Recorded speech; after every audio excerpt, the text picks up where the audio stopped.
Next chapter है 9, वे stocks जिनसे मैं दूर रहूंगा।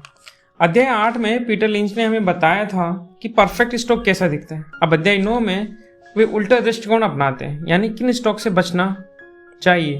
लिंच कहते हैं कि शेयर बाजार में सफलता का एक बड़ा हिस्सा सिर्फ ये जानने से आता है कि कहाँ स्टॉक करना है और कहाँ स्टॉक नहीं करना है। इस अध्याय में बताते हैं कि कौन कौन से पैटर्न, कंपनियों की आदतें और उद्योग ऐसे हैं जहां निवेशकों को नुकसान होने की संभावना ज्यादा रहती है।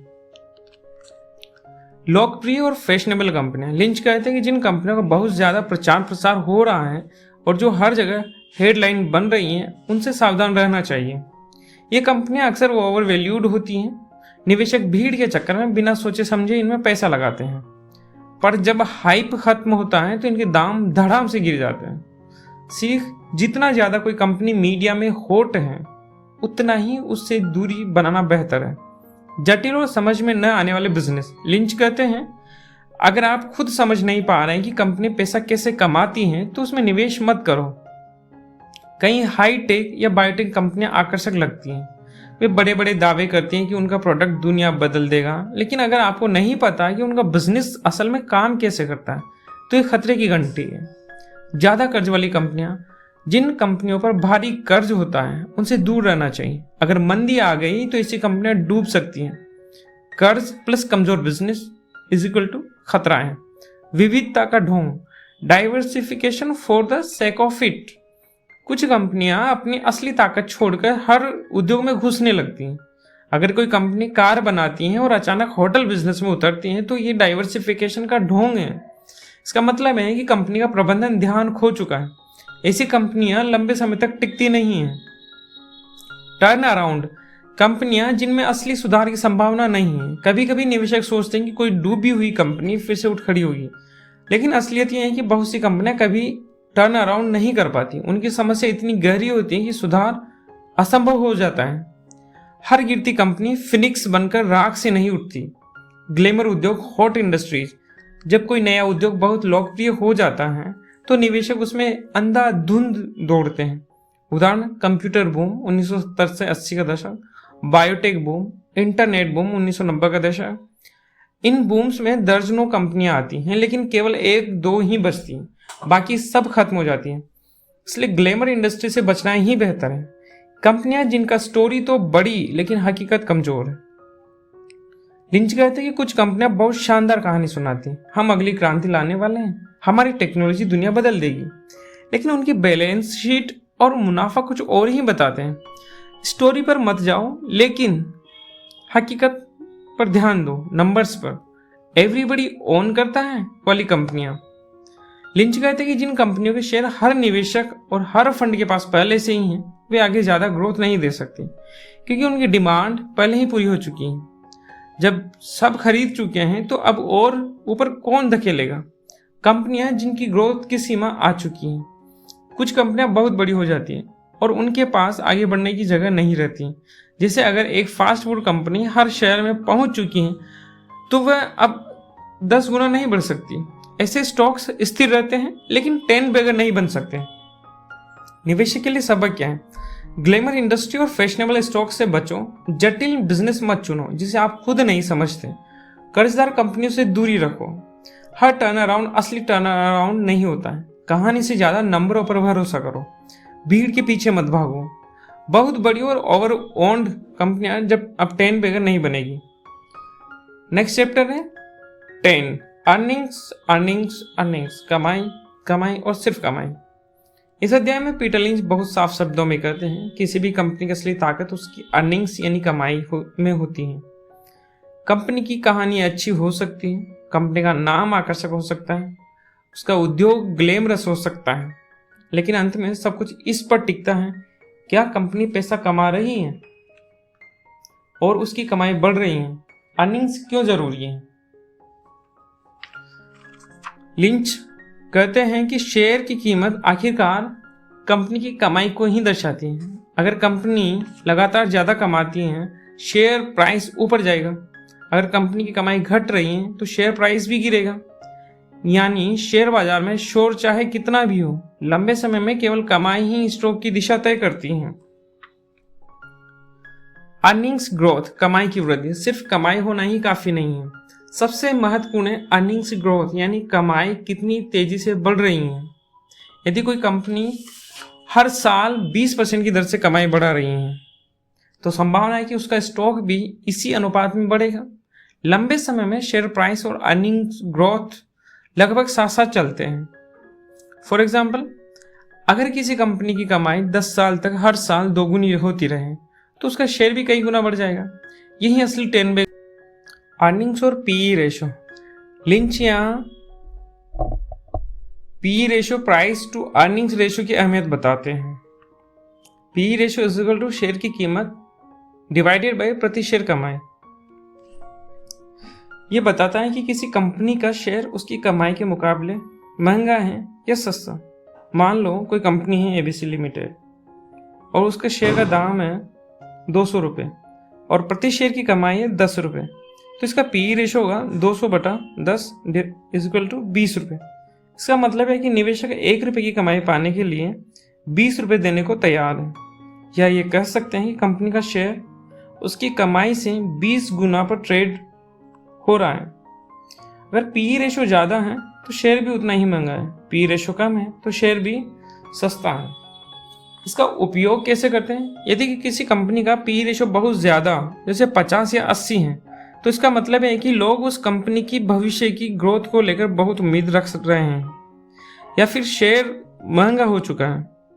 यदि किसी कंपनी का पीई रेशो बहुत कम है, जैसे 5 या 8 रुपए, तो इसका मतलब है शेयर सस्ता हो सकता है या कंपनी का ग्रोथ धीमा हो सकता है या उसमें कोई जोखिम है। अगला है पीईजी रेशो, तो price to earning ratio divided by earnings growth rate. तो पीईजी रेशो क्या है?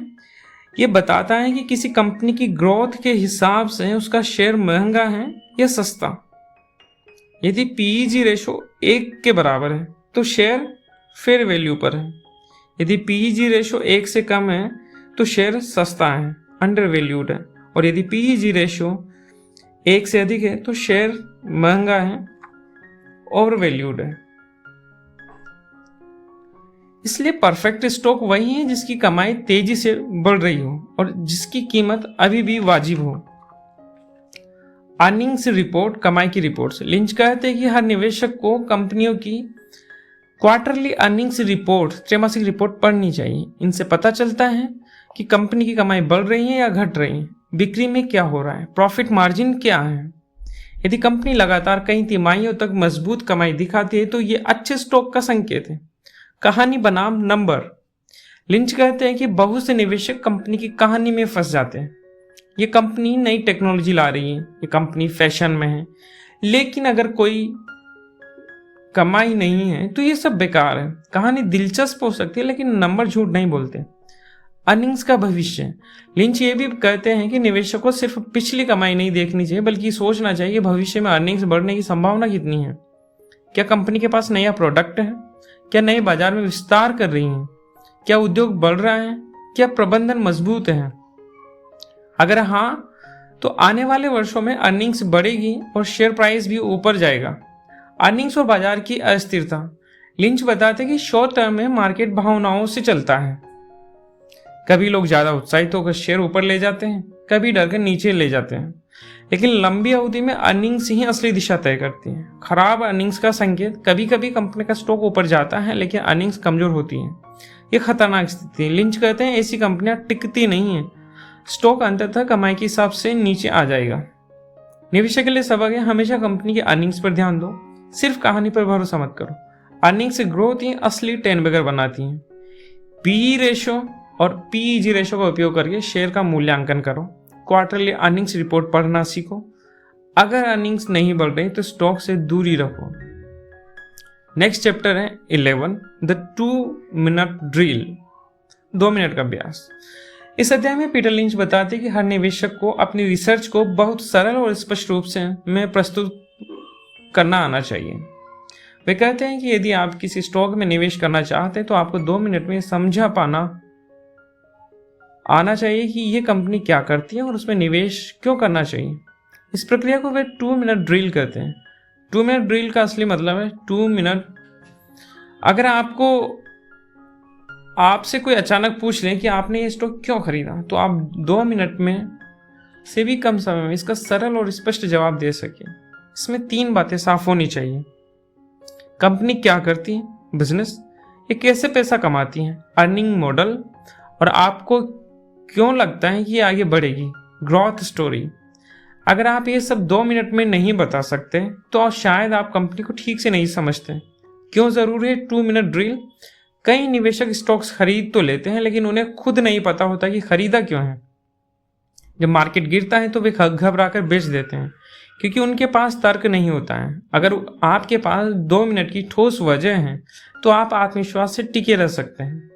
यह अभ्यास आपकी सोच को साफ करता है और अनावश्यक भ्रम से बचाता है। कंपनी की कहानी को छोटा और सरल बनाना। लिंच कहते हैं कि हर कंपनी की एक स्टोरी होती है।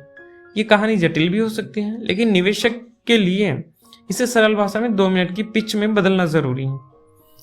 उदाहरण के लिए डंकिन डोनट्स की कहानी। लोग कॉफी और डोनट्स पसंद करते हैं। डंकिन नई शाखाएं खोल रहा है, बिक्री और मुनाफा दोनों तेजी से बढ़ रहे हैं। उदाहरण दूसरा, पेप बॉयज, कारों की संख्या बढ़ रही है। लोग कार रिपेयर के लिए भरोसेमंद दुकानों की तलाश में हैं। पेप बॉयज की श्रृंखला तेजी से फैल रही है। बस इतना ही 2 मिनट की कहानी। 2 मिनट ड्रिल की संरचना। लिंच कहते हैं कि इस अभ्यास को करते समय आपको इन बिंदुओं पर ध्यान देना चाहिए। कंपनी का नाम और काम, कंपनी क्या बनाती है बेचती है, कमाई का स्रोत, कंपनी पैसे कैसे कमाती है, ग्रोथ का कारण, कंपनी आगे क्यों बढ़ेगी, नया प्रोडक्ट, नया बाजार, उद्योग का विस्तार, वित्तीय स्थिति, यह कंपनी मुनाफे में है, क्या इसका कर्ज कम है, और आपकी उम्मीद अगले 5 से 10 साल में ये कंपनी क्यों बड़ी हो सकती है। 2 मिनट डील करने के फायदे। स्पष्टता, क्लैरिटी, आपको खुद साफ हो जाता है कि आपने निवेश क्यों किया। अनुशासन, डिसिप्लिन, आप बिना वजह और सिर्फ टिप्स पर स्टॉक्स नहीं खरीदेंगे। धैर्य, पेशेंस, जब मार्केट गिरेगा तो आपको याद रहेगा कि आपने क्यों खरीदा था और आप घबराएंगे नहीं। शेयरिंग, कम्युनिकेशन, अगर आपको किसी को समझाना है तो ये आसान होगा। गलत उदाहरण। लिंच कहते हैं कि अगर आपकी कहानी कुछ इस तरह है तो आप मुसीबत में। मैंने स्टॉक खरीदा क्योंकि मेरा दोस्त कह रहा था, टीवी पर बताया गया कि ये डबल होगा। इसका नाम फैंसी लगता है। ये 2 मिनट की ठोस वजह नहीं, ये सिर्फ कमजोर बहाने हैं। वास्तविक जीवन में 2 मिनट ड्रिल। लिंच कहते हैं कि उन्होंने खुद भी मैगलन फंड चलाते समय हर स्टॉक की कहानी 2 से 3 लाइनों में लिखी हुई रखी। इससे उन्हें याद रहता है कि उन्होंने क्यों खरीदा। अगर कभी कहानी बदल जाती है, यानी कंपनी अब वैसे नहीं बढ़ रही जैसी उम्मीद थी, तो वे स्टॉक से बाहर निकल जाते हैं। 2 मिनट ड्रिल और एग्जिट स्ट्रेटेजी। लिंच कहते हैं कि यह अभ्यास सिर्फ खरीदने के लिए नहीं बल्कि बेचने के लिए भी मदद करता है। अगर आपने जो कहानी बनाई थी वह अब सही नहीं रही तो ये संकेत है कि स्टॉक बेच देना चाहिए। यानी यह एंट्री और एग्जिट दोनों को स्पष्ट करता है। निवेशक के लिए क्या सबक है? हर स्टॉक की अपनी 2 मिनट की कहानी बनाओ। अगर आप 2 मिनट में साफ साफ नहीं बता सकते कि आपने क्यों खरीदा तो मत खरीदो। कहानी संक्षिप्त और सरल होनी चाहिए।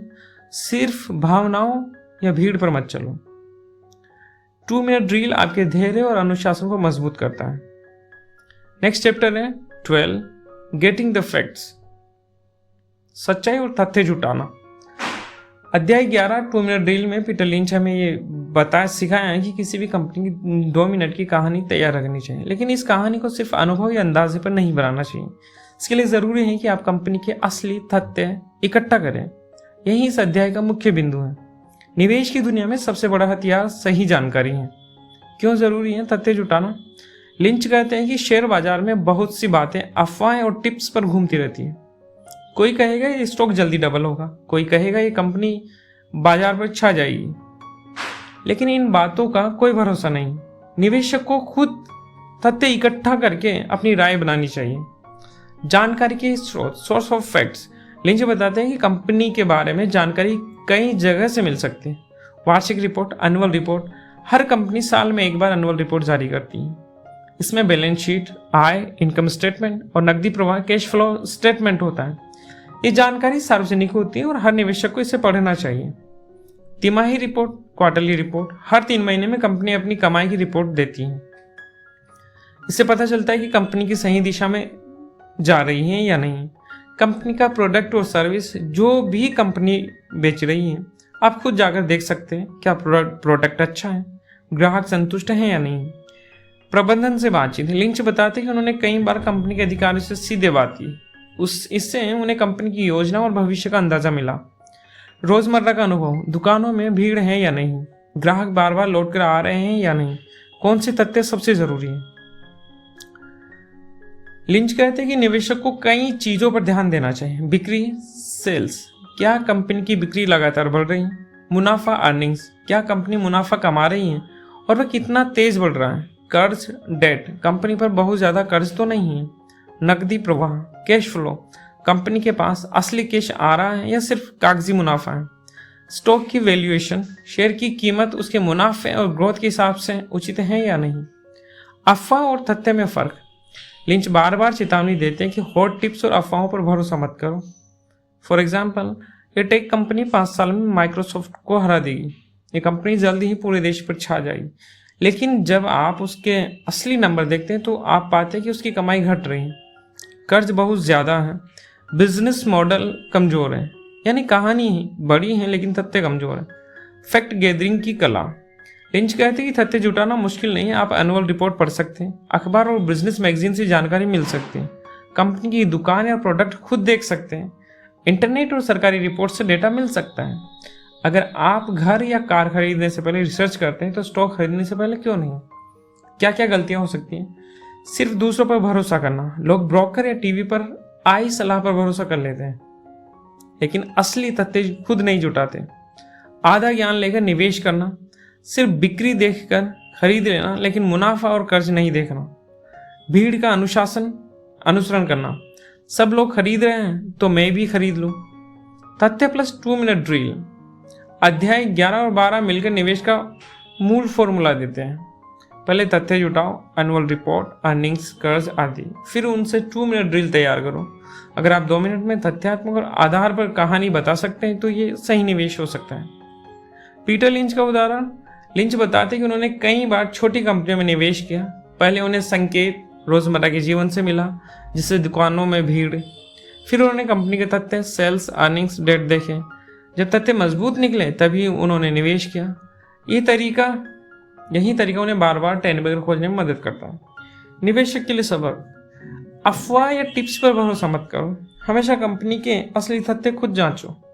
एनुअल रिपोर्ट और क्वार्टरली रिपोर्ट पढ़ने की आदत डालो। सेल्स, अर्निंग्स, डेट और कैश फ्लो पर ध्यान दो। तथ्य प्लस 2 मिनट ड्रिल, समझदारी से निवेश करो। नेक्स्ट चैप्टर है सम फेमस नंबर्स, कुछ मशहूर आंकड़े। Chapter number 13। इस अध्याय में पीटर लिंच हमें बताते हैं कि निवेश की दुनिया में कुछ खास संख्याएं होती हैं जो निवेशक के लिए बेहद महत्वपूर्ण है। यह अध्याय वित्तीय विश्लेषण का व्यवहारिक मार्गदर्शक है। लिंच कहते हैं कि हर निवेशक को कुछ प्रमुख संख्याओं पर ध्यान देना आना चाहिए। यहाँ वे बताते हैं कि ये संख्याएं क्या हैं, क्यों जरूरी हैं और इन्हें कैसे समझना चाहिए। पहला है अर्निंग्स पर शेयर, प्रति शेयर की कमाई। ईपीएस बराबर कंपनी का शुद्ध मुनाफा। अगर हम कंपनी के शुद्ध मुनाफे को कुल शेयरों की संख्या से डिवाइड करेंगे तो प्रत्येक शेयर की कीमत आ जाएगी और ये बताता है कि एक शेयर पर कंपनी कितना मुनाफा कमा रही है। इसका महत्व क्या है। ईपीएस जितना ज्यादा और लगातार बढ़ता है कंपनी उतनी ही मजबूत है। लिंच का नियम है, अगर ईपीएस लगातार 5 से 10 साल तक बढ़ रहा है तो ये अच्छे स्टॉक का संकेत है। अगला टर्म है price to earnings ratio, PE/E ratio. इसको निकालने के लिए शेयर की कीमत में प्रति शेयर कमाई कर से डिवाइड करते हैं। मतलब शेयर की कीमत है उसको हम प्रत्येक शेयर की कमाई से डिवाइड करते हैं तो ये PE रेशो आ जाएगा। तो ये बताता है कि निवेशक कंपनी की हर 1 रुपए की कमाई के लिए कितनी कीमत देने को तैयार है। इसका महत्व है, कम PE होगा तो कंपनी सस्ती हो सकती है, ज्यादा PE होगा तो कंपनी महंगी हो सकती है। लिंच का नियम है, PE को हमेशा कंपनी के अर्निंग्स ग्रोथ के साथ तुलना करो। PEG ratio, price earnings to growth. परिभाषा क्या है इसकी।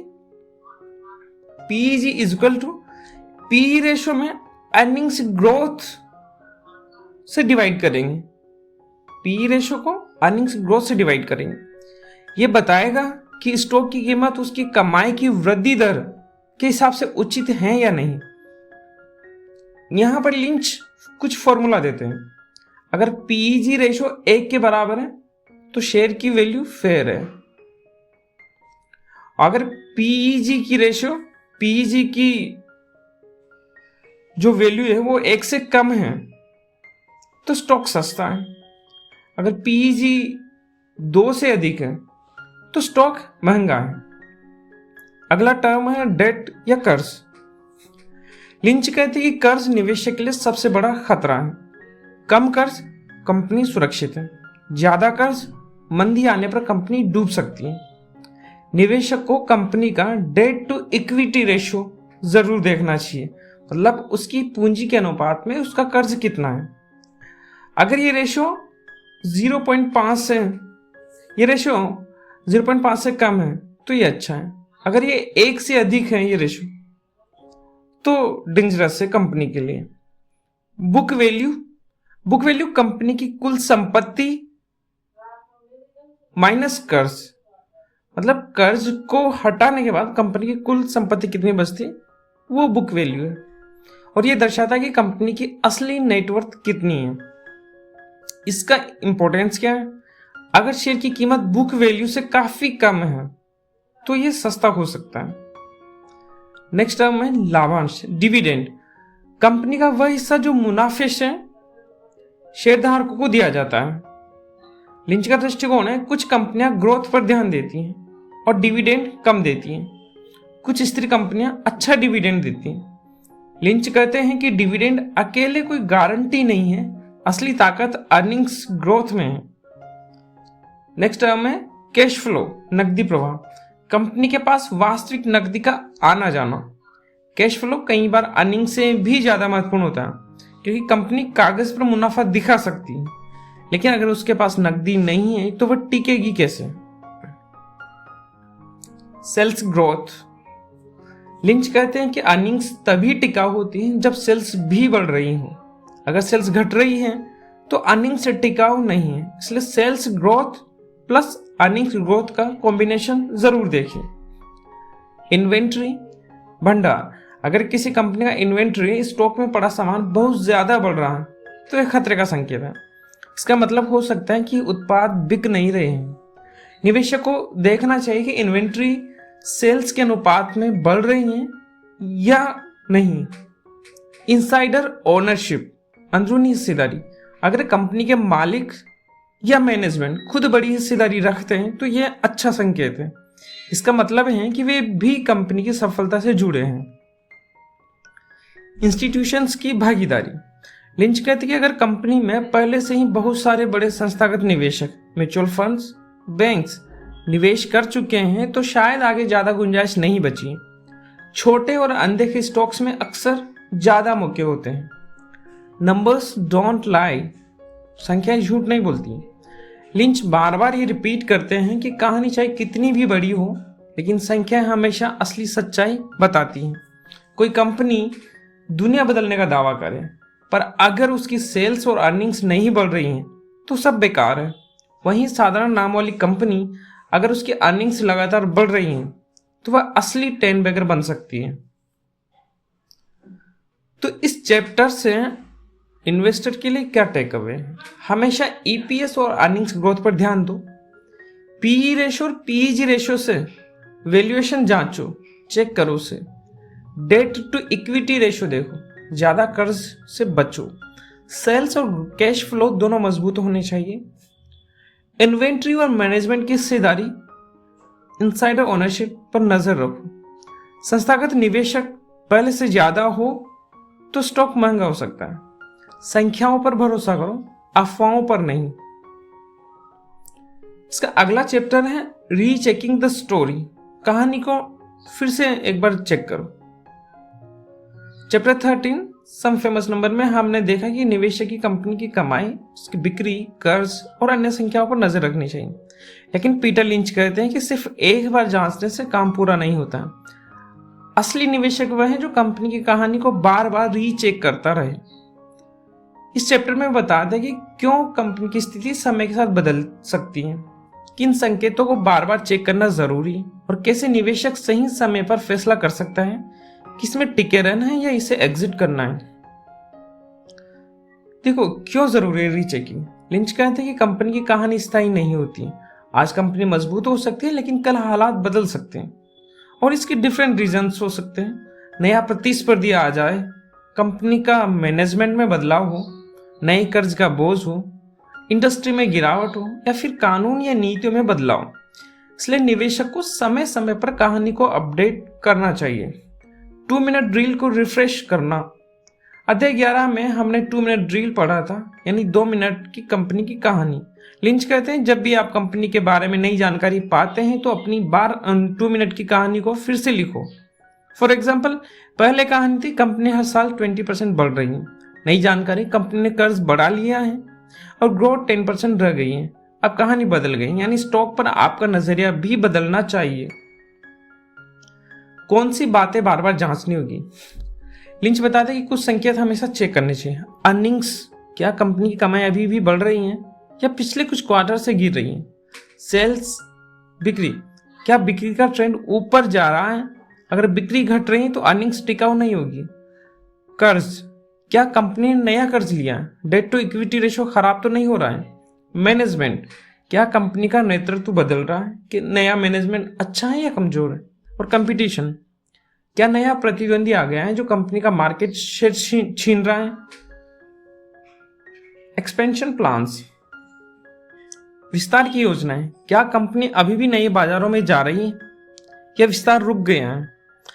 गलतियां जो निवेशक अक्सर करते हैं। लिंच कहते हैं कि कई निवेशक एक बार कहानी बनाते हैं और फिर उसे कभी अपडेट नहीं करते। वे मान लेते हैं कि कंपनी हमेशा वैसे ही चलेगी, लेकिन जब हालात बदलते हैं तो वे हम समय रहते पहचान नहीं पाते हैं। इससे वे बहुत देर तक कमजोर स्टॉक पकड़े रहते हैं और नुकसान कर बैठते हैं। कहानी बदल गई, इसका संकेत कैसे मिलेगा आपको। देखो, लिंच कुछ उदाहरण देते हैं कि कब आपको समझ जाना चाहिए कंपनी की कहानी अब वैसी नहीं रही है। अर्निंग्स लगातार कई क्वार्टर से घट रही हो, कंपनी ने भारी कर्ज ले लिया हो, नए प्रोडक्ट्स असफल हो रहे हो, ग्राहक कंपनी से दूर हो रहे हो, प्रतिस्पर्धा बहुत तेज हो गई हो। अगर ये संकेत मिले तो ये समझना चाहिए कि अब ये 10 बैगर नहीं बनेगा। सकारात्मक बदलाव भी संभव है। लिंच कहते हैं कि रीचेकिंग सिर्फ नकारात्मक बदलाव देखने के लिए नहीं है, कई बार कंपनी की कहानी और भी बेहतर हो सकती है। फॉर एग्जाम्पल, नया प्रोडक्ट सक्सेस हो गया हो, कंपनी ने नया बड़ा बाजार पकड़ लिया हो, मैनेजमेंट और भी अच्छा हो गया हो। ऐसे समय में आपको स्टॉक बेचना नहीं चाहिए बल्कि और खरीदना चाहिए। लिंच का व्यवहारिक तरीका क्या है। पीटर लिंच खुद ही ये करते थे। हर बार कंपनी के अर्निंग्स रिपोर्ट आने पर वे कहानी को रीचेक करते थे। उन्होंने हर स्टॉक की नोटबुक बनाई थी जिसमें छोटी सी कहानी लिखी होती थी। जब नई जानकारी मिलती तो वे नोटबुक अपडेट कर देते। इससे उन्हें हमेशा पता रहता था कि किस स्टॉक की कहानी अभी भी मजबूत है और किसकी नहीं है। निवेशक के लिए यही क्या सीख है इसमें से। कहानी एक बार लिखकर भूल मत जाओ। हर अर्निंग्स रिपोर्ट और नई खबर के बाद कहानी रीचेक करो। अगर कहानी कमजोर हो गई है तो स्टॉक बेच दो। अगर कहानी और मजबूत हुई है तो टिके रहो या और खरीदो। निवेश में लचीलापन, फ्लेक्सिबिलिटी। नेक्स्ट चैप्टर है 15, the final checklist. Peter lynch इस अध्याय में कहते हैं अगर आप किसी स्टॉक में निवेश करने जा रहे हैं तो पहले आपको एक अंतिम जांच, फाइनल चेकलिस्ट करनी चाहिए। अब तक उन्होंने हमें क्या सिखाया। कंपनी की कहानी समझो, चैप्टर 7, 11, 14 में। अर्निंग्स और नंबर्स पर ध्यान दो, चैप्टर 10 और 13 में। हॉट टिप्स और अफवाहों से बचो, चैप्टर 9 और 12 में। लेकिन इस अध्याय में वे सबको समेट कर एक चेकलिस्ट बनाते हैं ताकि निवेशक सही फैसले ले सके। ये क्यों जरूरी है चेकलिस्ट। शेयर बाजार भावनाओं से भरा है। लोग अक्सर जल्दबाजी में खरीद बिक्री कर बैठते हैं। चेकलिस्ट आपके निर्णय को अनुशासित और तार्किक बनाती है। लिंच कहते हैं चेकलिस्ट आपकी सुरक्षा बेल्ट है, यह आपको गलतियों से बचाती है। लिंच की फाइनल चेकलिस्ट। यहां लिंच वे प्रश्न देते हैं जिन्हें हर निवेशक को स्टॉक खरीदने से पहले खुद से पूछना चाहिए। कंपनी को समझना, क्या आप 2 मिनट में कंपनी की कहानी समझा सकते हैं? क्या आप बता सकते हैं कि कंपनी पैसा कैसे कमाती है? क्या बिजनेस मॉडल सरल और स्पष्ट है? अगर जवाब नहीं है तो स्टॉक मत खरीदो। अर्निंग्स और सेल्स, क्या कंपनी की अर्निंग्स पिछले 5 से 10 साल से बढ़ रही हैं? क्या सेल्स भी लगातार ऊपर जा रही हैं? क्या कंपनी का प्रॉफिट मार्जिन स्टेबल है या बेहतर हो रहा है? सिर्फ एक साल का डेटा मत देखो, लंबी अवधि का रुझान देखो, ट्रेंड्स।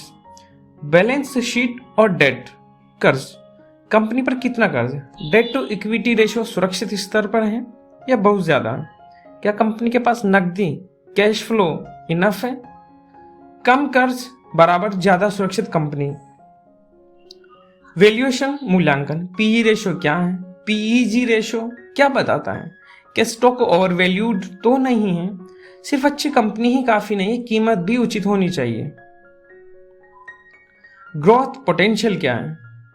क्या कंपनी का बिजनेस आगे भी बढ़ सकता है? क्या नए बाजार, नए प्रोडक्ट, नए उद्योग में विस्तार की गुंजाइश है या फिर कंपनी पहले ही सीलिंग पर पहुंच चुकी है?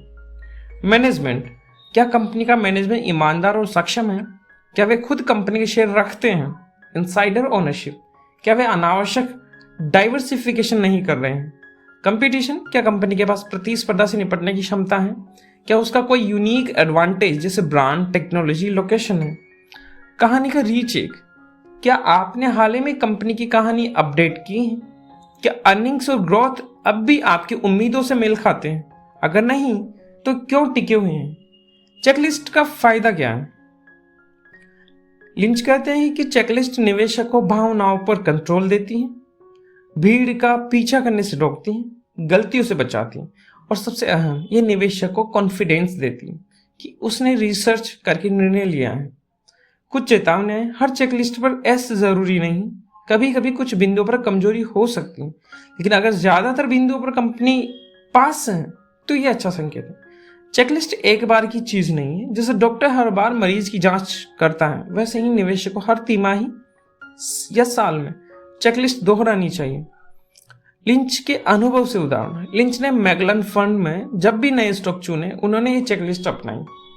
पेप बॉयज, कार्स की संख्या बढ़ रही है, सेल्स और अर्निंग्स बढ़ रही है, कम डेट, मजबूत प्रबंधन, चेकलिस्ट पास है। टेको बेल, फास्ट फूड कल्चर फैल रहा था, एक्सपेंशन की गुंजाइश, चेकलिस्ट पास। दूसरी तरफ कई कंपनियां चेकलिस्ट में फेल हुई, इसलिए लिंच ने उनमें निवेश नहीं किया। इस चैप्टर से निवेशक के लिए क्या सबक है? चेकलिस्ट हमेशा साथ रखो, हर स्टॉक को भावनाओं से नहीं, चेकलिस्ट से परखो। अगर चेकलिस्ट के 70 से 80% बिंदु पर कंपनी पास है तो ये निवेश योग्य है। चेकलिस्ट को समय समय पर दोहराओ, डिसिप्लिन ही सफल निवेश की कुंजी है। अगला चैप्टर है chapter number 16, designing a portfolio. इससे पहले के अध्याय में पीटर लिंच ने हमें सिखाया कि अच्छे स्टॉक्स की पहचान कैसे करें, किन कंपनियों से बचना चाहिए, अर्निंग्स, सेल्स, डेट और वैल्यूएशन कैसे देखें और अंतिम चेकलिस्ट कैसे तैयार करें। अब सवाल आता है, जब आपके पास 10 से 20 अच्छे स्टॉक्स चुन लिए हों तो उन्हें किस तरह मिलाकर एक पोर्टफोलियो बनाया जाए। यही इस अध्याय का main centre point, main thought है। देखो, पोर्टफोलियो क्यों जरूरी है? लिंच कहते हैं कि हर निवेशक को अपनी सारी पूंजी एक ही स्टॉक में नहीं लगानी चाहिए। अगर वह स्टॉक असफल हुआ तो सब कुछ चला जाएगा। पोर्टफोलियो जोखिम को फैलाता है, रिस्क को कम करता है। मतलब पोर्टफोलियो का मतलब है कि विभिन्न कंपनियों और उद्योगों में निवेश का संतुलन। लिंच के अनुसार स्टॉक्स की 6 श्रेणियां होती हैं। पीटर लिंच ने स्टॉक्स को 6 श्रेणियों में बांटा है। पोर्टफोलियो बनाते समय आपको इन श्रेणियों को समझकर संतुलन बनाना चाहिए। स्लो ग्रोवर्स, धीरे धीरे बढ़ने वाली कंपनियां, बड़ी और पुरानी कंपनियां, स्थिर लेकिन कम ग्रोथ वाली, अक्सर अच्छा डिविडेंड देती हैं। For example electric utilities portfolio को स्थिरता देती हैं लेकिन 10 बैगर नहीं बनेगी। अगला है स्टॉलवर्ड्स, स्थिर और मजबूत कंपनियां, बड़ी लेकिन अब भी मध्यम गति से बढ़ती कंपनियां, जोखिम कम है, 30 से 50% रिटर्न दे सकती हैं अगर सही समय पर खरीदी जाए। For example Coca Cola, Procter and Gamble. Portfolio में सुरक्षा कवच का काम करती हैं। फास्ट ग्रोवर्स, तेजी से बढ़ती कंपनियां, छोटी या मध्यम कंपनियां जिनकी अर्निंग्स बहुत तेज बढ़ रही हो, 20 से 25% सालाना या उससे ज़्यादा, इनमें से ही 10 बैगर्स निकलते हैं। मतलब वो स्टॉक जो आपको 10 गुना रिटर्न दे, जोखिम ज़्यादा लेकिन रिटर्न भी काफ़ी बड़ा। फॉर एग्जाम्पल, शुरुआती दौर का मैकडोनाल्ड्स, डंकिन डोनट्स। पोर्टफोलियो का असली इंजन साइक्लिकल्स, चक्रीय कंपनियां जिनका बिजनेस चक्र पर निर्भर करता है। अच्छे समय में अर्निंग्स तेजी से बढ़ती हैं लेकिन मंदी में गिर जाती हैं। For example, automobile, steel, airlines. Portfolio में अवसर तो देते हैं लेकिन सही समय पर एंट्री एग्जिट जरूरी है। टर्न अराउंड्स, ऐसी कंपनियां जो पलटने वाली हो, मुश्किल में फंसी कंपनियां जो सुधार रिकवरी कर सकती हैं। अगर सफल हुआ तो बहुत बड़ा रिटर्न, अगर असफल हुआ तो नुकसान। उदाहरण, दिवाले होने से बची क्रिसलर 1970 की। High risk plus high reward. Asset pledge, छुपी हुई संपत्ति वाली कंपनियां जिनके पास कोई छुपी हुई संपत्ति हो, चाहे उनका जमीन हो, पेटेंट हो या कैश का काफी बड़ा भंडार हो, लेकिन बाजार ने अभी उसकी सही कीमत नहीं पहचानी। सही समय पर निवेश करने से अच्छा रिटर्न मिलता है। पोर्टफोलियो का डिजाइन का सिद्धांत, लिंच कहते हैं कि पोर्टफोलियो में सिर्फ एक ही तरह के स्टॉक्स नहीं होने चाहिए, इनमें बैलेंस होना चाहिए। एक आइडियल पोर्टफोलियो क्या हो?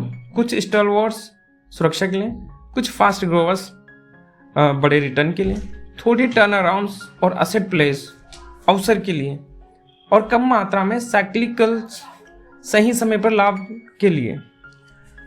कितने स्टॉक्स रखने चाहिए? छोटे निवेशक को 8 से 12 स्टॉक्स पर्याप्त हैं। अनुभवी निवेशक 20 से 30 स्टॉक्स रख सकते हैं। बहुत ज्यादा स्टॉक्स भ्रम और ट्रैकिंग की दिक्कत देते हैं। लिंच का सुझाव है, इतने ही स्टॉक्स रखो जितने को तुम नियमित रूप से ट्रैक कर सको। डाइवर्सिफिकेशन बनाम डिवर्सिफिकेशन। डाइवर्सिफिकेशन विविधता, अलग अलग उद्योग और श्रेणियों में निवेश करके जोखिम को कम करना। डिवर्सिफिकेशन बिगड़ी विविधता, जब आप इतने सारे स्टॉक्स जोड़ देते हैं कि खुद समझ ही नहीं आता कि किस पर फोकस करें। लिंच कहते हैं कि ज्यादा विविधता नुकसानदायक भी हो सकती है। पोर्टफोलियो की निगरानी, पोर्टफोलियो बनाने के बाद काम खत्म नहीं होता है। समय समय पर अर्निंग्स रिपोर्ट चेक करो, देखो कि कंपनियों की कहानी स्टोरी अब भी सही है या नहीं। अगर कहानी बिगड़ रही है तो बाहर निकलो, अगर कहानी मजबूत हो रही है तो टिके रहो या और खरीदो। अब यहाँ पे लिंच का एक्सपीरियंस क्या रहा? मैगलन फंड में उनके पास हजारों स्टॉक्स थे क्योंकि वो बहुत बड़ा फंड था, लेकिन व्यक्तिगत निवेशक को इतनी जरूरत नहीं होती। छोटे निवेशक के लिए 10 से 20 अच्छे स्टॉक्स ही पर्याप्त हैं क्योंकि वे अधिक लचीलापन और फोकस दे सकते हैं। तो इन्वेस्टर के लिए यहां से क्या सबक है? पोर्टफोलियो बराबर सुरक्षा प्लस अवसर का संतुलन। 6 श्रेणियों के स्टॉक्स को पहचानना सीखो। अपने पोर्टफोलियो में स्लो ग्रोवर्स से ज्यादा फास्ट ग्रोवर्स रखो। स्टॉलवर्ड्स सुरक्षा देंगे, फास्ट ग्रोवर्स रिटर्न देंगे। साइक्लिकल्स और टर्न अराउंड सावधानी से चुनो। असेट प्लेस को पहचानो, वे अक्सर छुपे हुए खजाने होते हैं। स्टॉक्स की संख्या उतनी रखो जितनी आप ट्रैक कर सको। डाइवर्सिफिकेशन जरूर है लेकिन डिवर्सिफिकेशन से बचो। Next chapter is 17 the best time to buy and sell. खरीदने और बेचने का सबसे अच्छा समय। अधिकांश निवेशक यही सोचते हैं कि क्या अभी खरीदना सही हुआ, क्या ये बेचने का सही समय है। लिंच कहते हैं कि यह प्रश्न हर किसी को सताता है, लेकिन इसका उत्तर आसान नहीं है। सही समय पर खरीदना और सही समय पर बेचना ही निवेशक की सबसे बड़ी ताकत है। इस अध्याय में वे विस्तार से बताते हैं कि कब खरीदना चाहिए और कब बेचना चाहिए। खरीदने का सबसे बेस्ट टाइम। लिंच के अनुसार खरीदने का सबसे अच्छा समय वह है जब कंपनी की कहानी मजबूत है, अर्निंग्स और सेल्स लगातार बढ़ रही है, बिजनेस मॉडल साफ और टिकाऊ है, कंपनी नए बाजार या नए प्रोडक्ट्स के साथ विस्तार कर रही है, जब कंपनी की बुनियाद मजबूत हो और कीमत अभी उचित हो तो यह खरीदने का सही समय है। बाजार में निराशा है, जब पूरी इंडस्ट्री डाउन है और सब लोग डर कर बेच रहे हैं, तब अच्छी कंपनी के शेयर भी सस्ते मिलते हैं। ये कॉन्ट्रेरियन इन्वेस्टिंग है। जब सब बेच रहे हो तब अच्छे स्टॉक्स खरीदो। कंपनी अभी भी अनदेखी है। जब संस्थागत निवेशक यानी कि जो बड़े बड़े फंड्स हैं, मैनेजर्स होते हैं या फंड इंस्टीट्यूशंस होते हैं, अभी उस कंपनी में नहीं घुसे, तब कीमतें कम होती है और आगे बढ़ने की गुंजाइश ज़्यादा। कंपनी ने अस्थायी समस्या झेली हो, कभी कभी छोटी समस्या जैसे अस्थायी हड़ताल या एक बार का घाटा से शेयर गिर जाता है। अगर बिजनेस मजबूत है तो ये डिस्काउंट सेल जैसा मौका है, बेचने का सबसे अच्छा समय। लिंच कहते हैं कि बेचने का समय पहचानना और भी जरूरी है, क्योंकि कई लोग अच्छे स्टॉक्स खरीद तो लेते हैं लेकिन उन्हें समय पर बेच नहीं पाते। जब कहानी बिगड़ जाए, अर्निंग्स अब नहीं बढ़ रही है, सेल्स लगातार गिर रही है, कंपनी ने ज्यादा कर्ज ले लिया, नया प्रोडक्ट अनसक्सेसफुल, यानी 2 मिनट ड्रिल में आपकी कहानी अब सही नहीं बैठती। जब स्टॉक बहुत महंगा हो गया हो, अगर पीई रेशियो और पीजी रेशियो दोनों संकेत दे रहे हैं कि स्टॉक अब और वैल्यूड है और अर्निंग्स की ग्रोथ उतनी तेज नहीं है, तब मुनाफा बुक करना सही है। जब कंपनी की प्रतिस्पर्धा बढ़ गई हो, नया प्रतियोगी आ गया जिसने मार्केट शेयर छीन लिया, कंपनी का यूनिक एडवांटेज अब उतना मजबूत नहीं है। जब कंपनी अपनी असली दिशा खो दे, अगर कंपनी अपने मुख्य बिजनेस से हटकर डिवर्सिफिकेशन करने लगे, जैसे कार बनाने वाली कंपनी अचानक होटल बिजनेस में उतर जाए, जब आप अपनी रिसर्च से संतुष्ट ना हो, अगर अब आपको खुद भरोसा नहीं है कि ये कंपनी आगे बढ़ेगी, ये बेचने का स्पष्ट संकेत है। क्या हमेशा बेचना जरूरी है? लिंच कहते हैं कि अच्छे फास्ट ग्रोवर्स को जल्दबाजी में बेच देना सबसे बड़ी गलती है। कई निवेशक 50% रिटर्न देखकर बेच देते हैं, लेकिन वहीं स्टॉक आगे चलकर 10 बैगर बन सकता है। अगर कंपनी की कहानी अब भी मजबूत है तो सिर्फ इसलिए मत बेचो कि कीमत बढ़ गई है। भावनाओं से बचो। लिंच चेतावनी देते कि अगर स्टॉक गिरा है तो इसका मतलब ये नहीं कि उसे बेच दो। अगर स्टॉक चढ़ा है तो इसका मतलब ये नहीं है कि उसे बेच दो। फैसला हमेशा कंपनी की कहानी और उसके फैक्ट्स पर होना चाहिए, भावनाओं पर नहीं। मार्केट टाइमिंग से बचो। लिंच कहते कि बाजार कब ऊपर जाएगा कब नीचे ये कोई नहीं जानता, इसलिए मार्केट टाइमिंग के बजाय कंपनी पर फोकस करो। अगर कंपनी मजबूत है तो लंबे समय में स्टॉक बढ़ेगा ही, इसलिए मार्केट के उतार चढ़ाव से डरकर स्टॉक्स मत बेचो। लिंच के अनुभव से उदाहरण, डंकिन डोनट्स जब अर्निंग्स लगातार बढ़ रही थी तो लिंच ने इसे सालों तक पकड़े रखा, नतीजा ये 10 बैगर बना। फोर्ड साइक्लिकल, ये सही समय पर एंट्री और फिर चक्र पूरा होते ही एग्जिट किया। लर्निंग्स क्या? देखो, फास्ट ग्रोवर्स को तब तक पकड़ो जब तक कहानी मजबूत है, लेकिन साइक्लिकल्स और टर्न अराउंड्स में सही समय पर एग्जिट करना जरूरी है। इन्वेस्टर के लिए सबक क्या है? खरीदो जब कंपनी की कहानी मजबूत हो और बाजार अनदेखी कर रहा हो, बेचो जब कहानी टूट जाए और स्टॉक बहुत महंगा हो जाए। फास्ट ग्रोवर्स को जल्दबाजी में मत बेचो, भावनाओं और मार्केट टाइमिंग से बचो। हर फैसला तथ्यों और अर्निंग्स पर आधारित हो।